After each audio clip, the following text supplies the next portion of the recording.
I scaled my ads to over $220,000 a month using fake product shots made by ChatGPT. I've been using a lot more GPT lately to produce solid ad creatives that end up scaling really well for my ecom brands. And so I'm Justin Lalonde. I'm the founder at paidadvertising.com. And my goal with this video is to show you exactly how I've done it so that you can do it for your own ecom brand. And just to show you this isn't some BS, I'm gonna go ahead and refresh right here. In the last 30 days, $222,000 in sales, which is 21% growth over the past period. And so in my case, there's three specific ways in which I use GPT now to generate AI images. The first one is pretty simple. I don't think it's the most valuable, but I think nonetheless, it had its place in this video, which is honestly just creating some model shots. So I see tons and tons of websites, oftentimes just like this brand of ours right here, that had pictures on the website of the products, but nothing on a model. And so especially when it comes to fashion, like you want to be able to show how this looks like on an actual human. And so this is what we've done right here, right?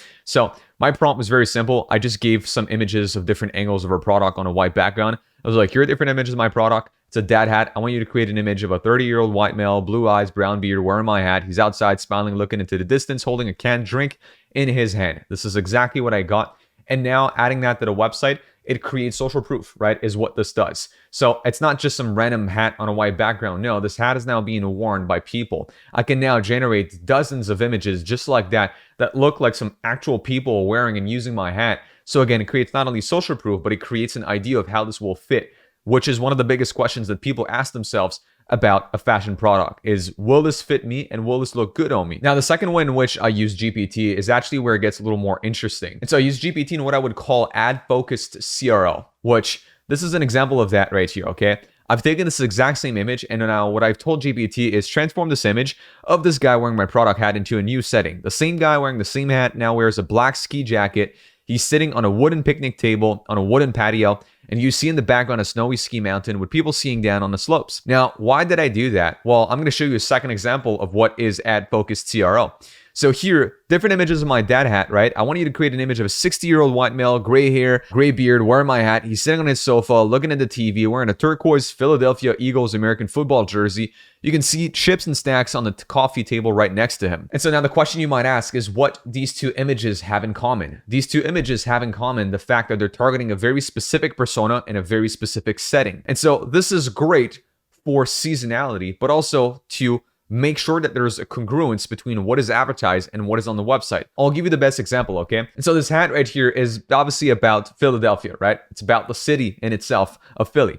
And so Philly is probably different events in the year. Some of those are related to football, which is why I said right here, well, if I wanted to get more sales for this hat during the NFL season, then I could target different micro personas of like the Eagles fans as an example. And so what I can then do is both on the ads and on the website, I can start changing the imagery to be about, like, again, a specific persona and angle, which in this case would be football. So it's one way to adapt this same hat or the same product in this case, and to have both the ad creative, but also the product shots on the landing page. And so the easiest way to do that is you just duplicate your product page, you keep the same SKU, but all you have is you change the imagery on the slider of product shots. And then it's a way where if you're advertising the football angle and then people land on the landing page and they actually see product images themed around football, then there's direct congruence between what they saw on the ad and the reason they clicked and what they're seeing on the landing page, which typically gets a much higher conversion rate. Going back to the Shopify dashboard that I showed earlier in this video, one of the best things that you can look for in your business is whether or not you have a good Shopify health score, and that is your conversion rate right here times your AOV. So in this case, it would be 2.4 times 121.86. So if I go right here, 181.86 times 2.4, I have a 292 Shopify health score. Every single brand I've been able to scale has a 250 Shopify health score or more, which is a combination of a higher AOV and of a higher conversion rate. And so again, a very good way to increase conversion rate in this case is to do ad-focused CRO. And so second example I have right here is if I'm advertising this hat and I want to tap into like a niche persona, into a pocket of a broader audience on Meta, and I want to target people who enjoy the outdoors, right? Well, what are these people doing during winter, as an example? Well, they might be skiing, they might be hiking. Now, as a Canadian, I could say they might be riding a snowmobile. You know, there's a lot of things these guys might be doing in the winter. So then I could try and test out different ad angles of people in different settings. And whichever works, I end up matching all of my landing pages product shots to the same setting, okay? This is very subtle, but I'm telling you, this is where you get those increase in conversion rate. So the third and final way in which I've been using a lot of GPT to create those quote unquote fake product shots is to literally steal competitor ads.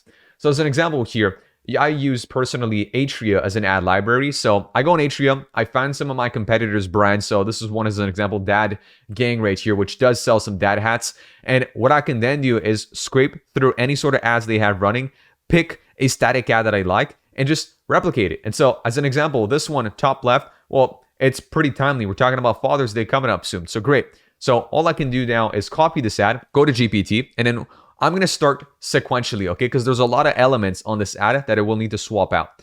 So what I found is that with GPT, you have to give it like 1 or 2 tasks at a time on an image, and then just keep on iterating on this image to get the end result that you want. So right here, I set the first 6 photos, but honestly, this is just because I tried a few prompts before. Now, this is an ad from a competitor I want you to steal. I want you to replace the 2 hats, top left and bottom left, with the 2 attached photos of our hats. This is what it did right here, pretty much. So again, you still have the logo now of our competitor. This is not the exact color that we want. So then next thing I asked it is, hey, can you swap out the color of this text and change the logo for Made in USA? It did. So I'm like, great. Now 2 little changes done. And so again, I keep prompt engineering it. So right here, I'm like, hey, this is a logo of Philly right here, or some form of icon. Can you change the baby-like decorations top right to this? It just did. And now finally, all I'm left with is some stacked hats right here that I would want to replace. So I'm like, adding some more product shots right here, replace the hats on top of the right male model's head with the attached photos of hats. And there you go. Now I've pretty much taken exactly the static ad of a competitor, and within about 2 to 3 minutes of just prompt engineering and actually just doing incremental changes on this ad, I have a brand new ad creative with my own product, with my own colors, with my own wording, and I'm now ready to take this to my ad account and start ripping ad spend to it. Now, if you want me and my team to start producing hundreds of these ad creatives for you and your e-commerce or info product business, check out the first link down below to book in a call with myself and the team at paidadvertising.com. Or if you want to learn more about how I personally run ads, work with me one-on-one, join my ad engine inner circle, which is linked as the second link down below. I can review your offers, funnel, ads, and name it, and help you scale utilizing my over $15 million a year in ad spend under management experience. So with that being said, thank you so much for watching this video. I invite you to now check out other videos on the channel for some more useful e-commerce and info product marketing tips, and I'll be seeing you in the next one. Peace.